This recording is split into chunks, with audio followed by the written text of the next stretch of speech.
Hello po sa inyong lahat. Nandito ako ngayon sa San Jose, Bulacan. If not the best, one of the best dito sa San Jose, Bulacan. Ladies and gentlemen, palakpakan natin, Tony Velasco. Ang ganda. Ito po lahat, Tito Mel Feliciano, sa YouTube channel, sa Facebook, and sa TikTok. Ayan. Tony, may una akong tanong sa iyo. Nandun ako kanina sa labas. Sabi ko, bakit Tony Velasco? Hindi ba parang action star yung pangalan na yan? Ano ba tunay na pangalan mo? Anthony. Anthony. Yes. Anthony Velasco. Yes. Yun. Sinunod ko lang dun sa pangalan ko. Ba't tayo mong gawin Tony? Di ba parang gano'n? So, mas meron kasing dating yung Tony Velasco. Tony V, ayaw mo? Hindi na. Ginamit ko na lang pero parang hindi siya okay eh. May mga ganun po kasi talaga. Minsan yung pangalan mo hindi nagtutugma sa takbo ng buhay mo. Ano ba ang totoong ugat ni Tony Velasco? Saan ka ba nanggaling? Anong probinsya mo? Bicol ako nang galing. Bicolana ka. Yes. Pero hindi ako doon lumaki. Dito ako talaga sa Manila. So, dito ka lumaki sa Manila. Pero ibig sabihin, ang tanong lang dyan, ang balita ko, bata ka pa lang, mahilig ka na Yes. Dahil kasi ang mother ko at saka yung father ko talagang sa industry talaga ng salon at saka barbershop. Ang father ko, barbero. Ang mother ko is salonista. So meron po pala tayong tinatawag na lahi. Yes. Lahi niyo Nasa talaga lahi yan. talaga na. Yan ba ginusto mo o gusto ng mga magulang mo? Well, nung bata ako, hindi ko naman alam na ganito yung mangyayari sa akin eh, di ba? Kumbaga, parang times pass, dumaraan yung mga araw, nakikita ko na parang, gusto ko na rin to dahil pinatayuan ako ng mother ko ng salon eh. 40 years old pa lang ako. Pinatayuan ka ng salon ng nanay mo? Yes.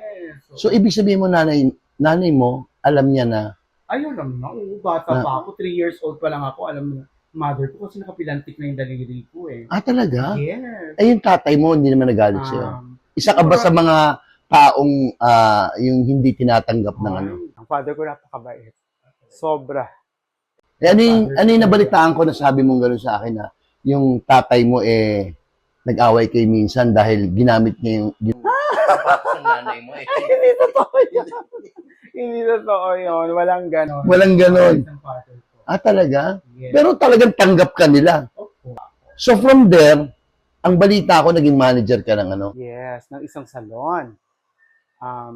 Before, yun yung naging work ko. At the same time, gumagawa na rin ako sa salon.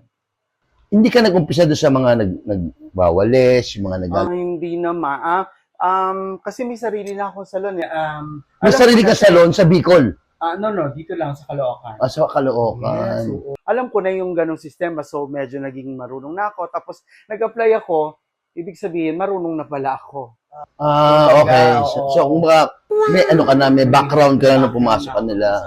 Tapos ang nangyari sa'yo, yung salon na yon, naging, sa pagdating mo, siyempre, hindi ka naman agad-agad manager, di ba? Nag-ano ka muna, nag-work ka muna as simpleng... Hindi, actually, kasi nung time na medyo marunong na ako talaga eh. Kaya nag-apply ako talaga kaagad ng manager. Manager pala agad. Yes. Diyos ko. Ngayon, yung manager na yon, ang tanong doon, bakit tatlo ang minamanage mo? Minamanage ko noon. Pero noong una, isa lang. Isa lang. Tapos nagalingan sila sa'yo. Naging dalawa na, tapos naging tatlo na. Paano mo minamanage yung gano'n, tatlo?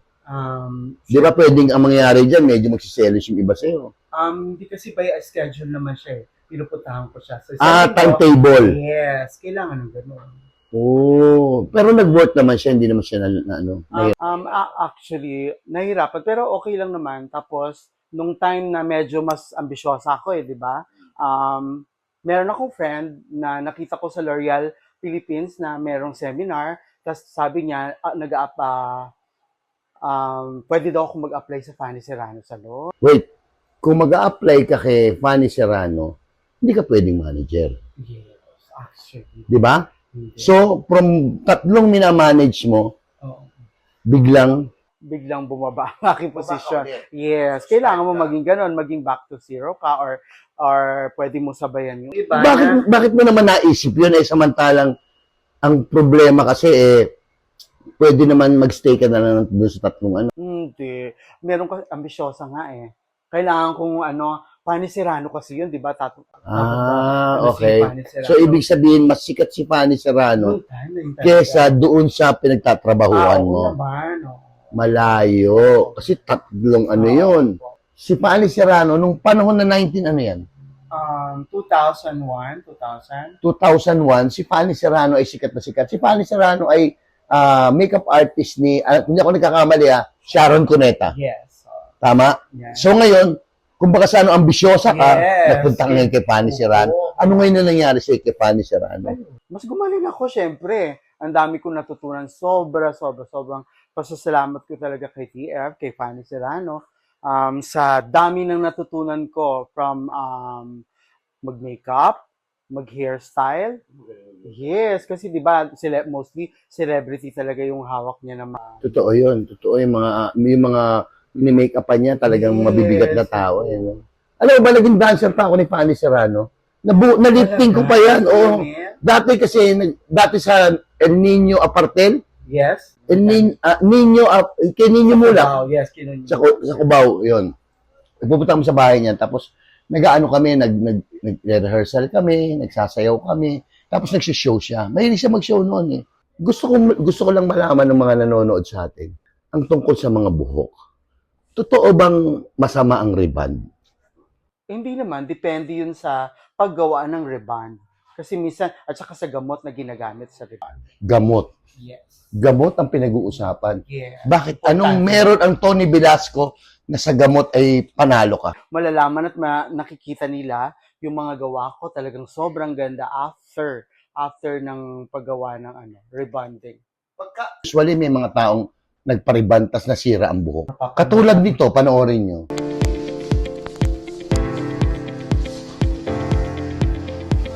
Ayan, paano mo masasagot ngayon sa akin yan? Yung mga ganyan na cases, talagang kailangan natin siyang i-analyze. Kailangan natin i-check kung ano yung dapat natin gamitin na treatment.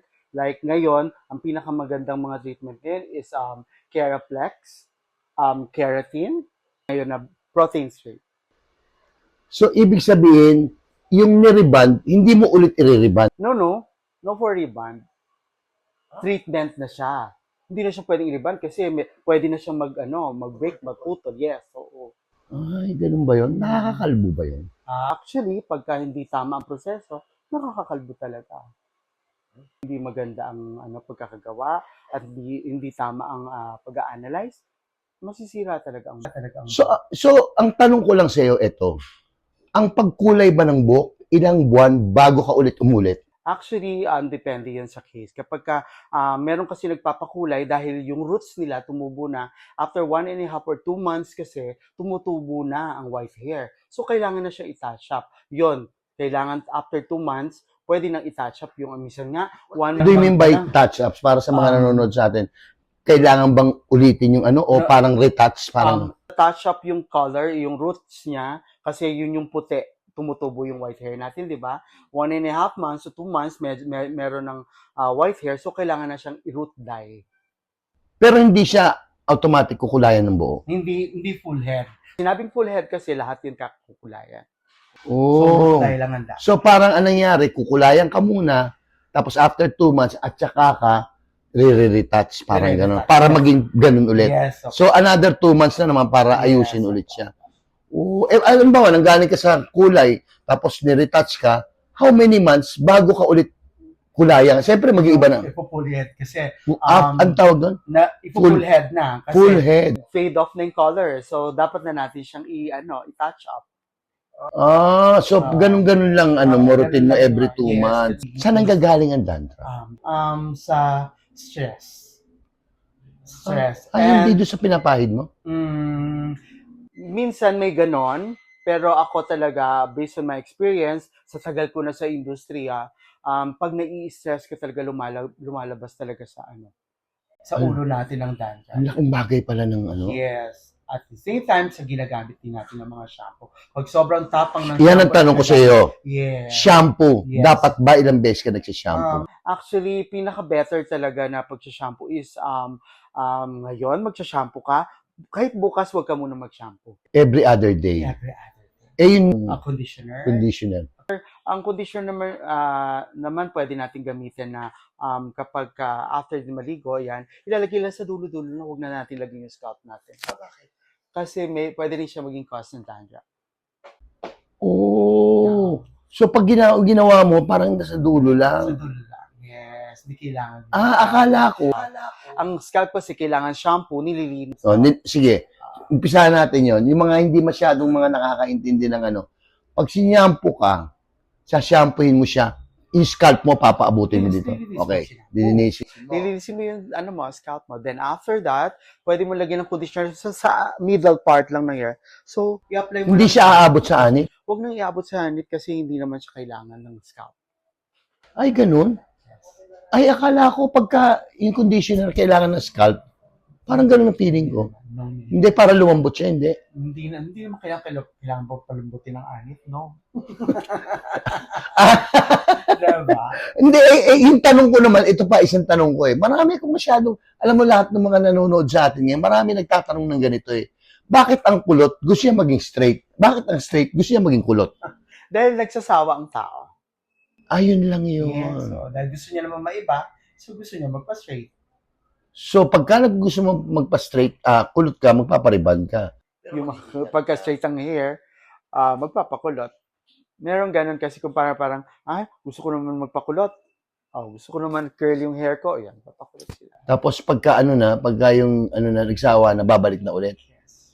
Yun ang kaya pala ang buhay ninyo ay habang buhay. Habang buhay. Nandiyan kayo. Nagpapaganda, buhay ang salon. Okay. Paano kung halimbawa, sira na yung riband mo, wala ka na magagawa? Halimbawa, Sira ng ribbon. sira na yung... Maraming magagaling ngayon na gumawa ng mga gamot.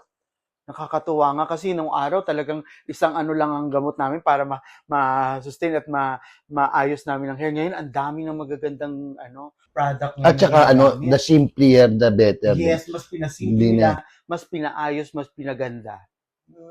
Kaya bow talaga ako sa mga companies na gumagawa ng magagaling na product ngayon na mas madali nilang pinadali ang aming mga trabaho. Paano naman yung mga maninipis ang buhok? Paano yun? Pwede bang i-reband yun? Pwede bang basta-basta na lang na kukulutin mo? Pwede bang gano'n? Depende. Kasi minsan si client meron volume rebond na hindi naman sobrang flat na flat para sa maninipis ang hair. Wait. Hindi ko masyado nakuha yun.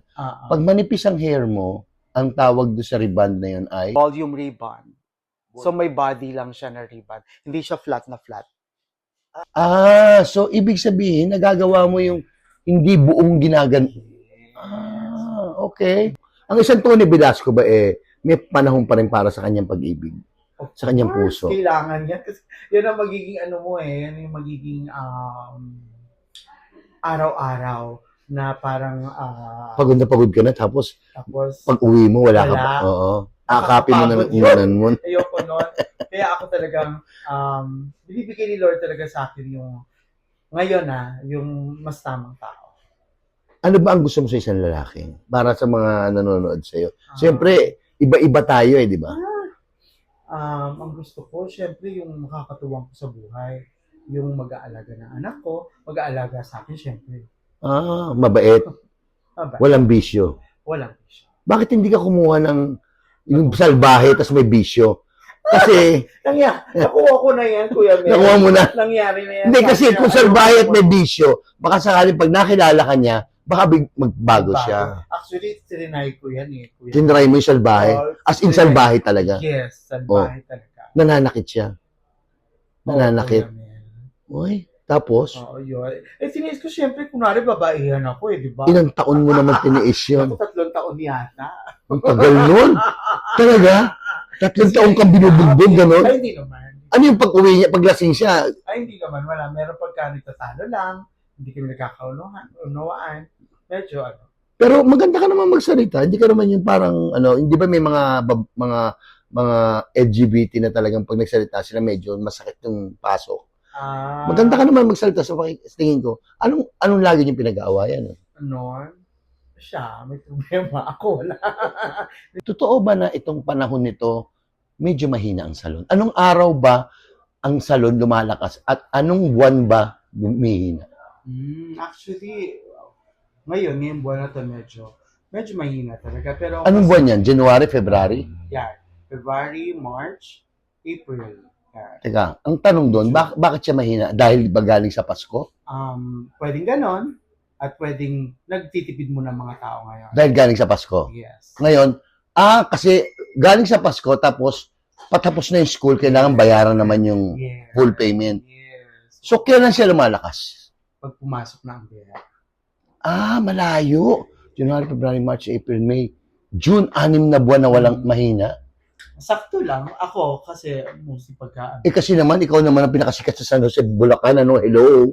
Di ba? Bali, okay naman ako kasi nararamdaman ko lagi na marami kaming client dito. Maraming nagmamahal ng mga client. Oo nga, kanina, nung dumating ako dito, merong nakaagad client, 8:30 in the morning, ha? Opo. Meron nakaagad siya. Mm. Yung iba, ang nararamdaman nila, hapon na, wala pa. Opo. Actually, ako dito medyo mahigpit din kasi sa Sa may oras. appointment talaga ako. Ha? Opo. Ang isang Tony Velasco ba, pag pumunta ka rito, makikita mo, o na pwede ka agad ako magpagawa, or kinakailangan, tumawag ako dito para magpa-appointment. Actually, minsan kasi wala rin ako. Pero dapat talaga tumawag at magpa-appointment para para ako yung gagawa kung gusto nila akong gumawa, yung mga bagong client. Pero yung mga regular kong client, sila yung nagme-message na sa akin, pupunta ako din Tony later. Tell them, paano ka nila iko-kontakin? Pwede natin kontakin ang Tony Velasco Balayage Hair Studio. Just PM lang po sa aking page, Tony Velasco Balayage Hair Studio, or sa aking Bale, Balayage Hair Studio. alam mo, nabibuisit ako doon sa ano yun? Ano balayage? Kasi Ano? balayage is two-tone, multicolor. Kasi nung nauso yan, Teka, nung time balayage. balayage. Yes, Yun ang tawag doon sa two-tone. Yes, oo, multicolor Pasensya na po siya. kayo kasi hindi ako naging hairdresser. Multicolor siya. Yun ang meaning ng balayage. So, nakuha ko lang yan sa French word. Kaya in-apply ko sa pangalan ng kasi may nauso siya eh. Nauso siya noong time na 2017. Lumabas na siya. Kami yung parang dito sa San Jose del Monte ang pauso talaga ng Ng two-tone. Yeah. Balayage. Two-tone or multicolor. Oh, yun ang meaning ng balayage. Balayage. So, pagka ngayon tinawagan ka nila, so i-friend ka muna nila sa Facebook. Yes. Follow niyo po si Tony Velasco. Yes. Yun lang ang pangalan mo sa Yes, Facebook. Tony Velasco po. Tapos, pag gusto mo namang tawagan ka, Meron po akong contact number 0936-37622-03 and 0969-043-1588. narinig niyo yan. Ha? Nandun sa ilalim ninyo, o makikita niyo naman yung number niya. Ha? Tawagan niyo. Kung nasa San Jose, Bulacan kayo. Pero alam mo ako, sa totoo lang first time na makita ko si Tony Velasco, kasi may show si Aba dyan sa Grotto Vista, nagpunta ako dito. Kinulayan niya po yung buhok ko. Sa tagal ko nang gusto magpakulay ng gray, ngayon ko lang nagustuhan yung gray na ganitong kulay. At saka hindi siya masakit. Yung iba kasi pag kinukulayan mo, masakit, di ba? Di ba tinatanong mo pa ako nung nagpakulay ako, masakit? Yes. Sabi ko, parang hindi ako kinukulayan.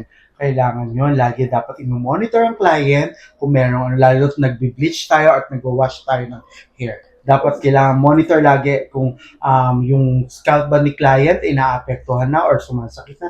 Dapat lagi nating titignan. Paano pag sumasakit yun? Pwede na nating bandawan. Yun. Kaya pala yung akin, actually, walang kulot masyado, walang masyadong update. Pero, nung bandang dulo, meron na. Yun pala yung coloring na ako. Yes, pero nasa shampoo gown na tayo. Oo, yun yung sabi ko, ma-update na. Saka ko siya kinulayan para hindi malagay. Oh. Kung halimbawa, ako ay may pera, pwede ba akong mag-franchise sa'yo? Ano ba, yung mga tao ngayon na naghahanap ng negosyo, siyempre nakita nila na, ay, magaling yung Tony Velasco. Mahusay ito. Ikaw ba'y tumatanggap ng franchise? Naku, kuya, Pero ngayon wala kang franchise, ha? wala. The only one sa San Jose, Bulacan. Okay. Ito na yung aking pinaka-main branch. So, halimbawa ako, siyempre, kalimitan naman ng maraming pera, gusto nila, kunin nga si Tony Velasco, magaling yan. Actually, maraming aalok sa akin talaga. pero hindi ko pa siya masyado entertain kasi gusto ko munang mas patibayin, pa-establish pa tong salon ko para mas How many years na ba itong salon mo? Actually, 4 years na siya. Matagal Pero na rin. eto kasi yung lumipat lang ako ng ibang pwesto. Pero 4 dati, years. dati hindi dito yung pwesto mo. Hindi Dito 4 years ka na. 1 year pa lang dito. 1 year ka pa lang dito. Ako, dun sa... Tama nga. So, hindi ka pa muna tumatanggap ng franchise. Sa ngayon, wag muna. Pero, ayoko na magsalita ng tapos, pero soon, siguro. Eh kung halimbawa meron akong meron akong 3 million, tapos kukunin kitang franchise. Sige, mag-usap na tayo. Mamaya ko lang. Anong oras mo gusto mo? Magkapi na tayo dyan.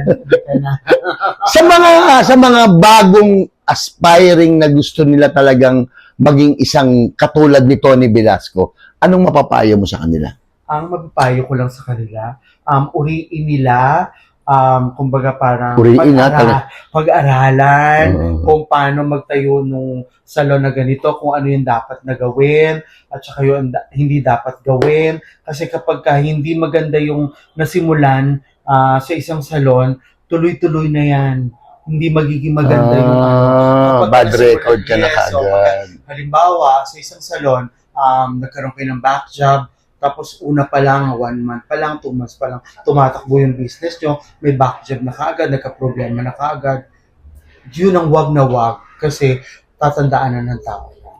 Hindi na siya mabubura. Kaya pala maraming humihi ng salon. At nagsasara.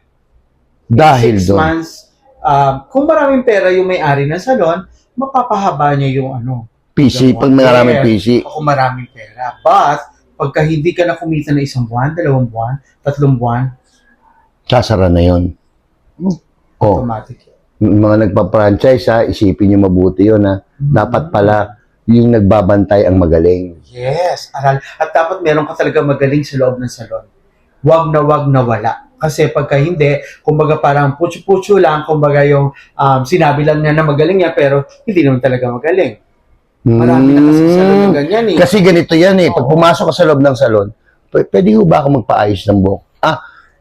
Kaya ano ka, pero alam mo hindi siya magaling. Oo. So, sasabit Oo. yun.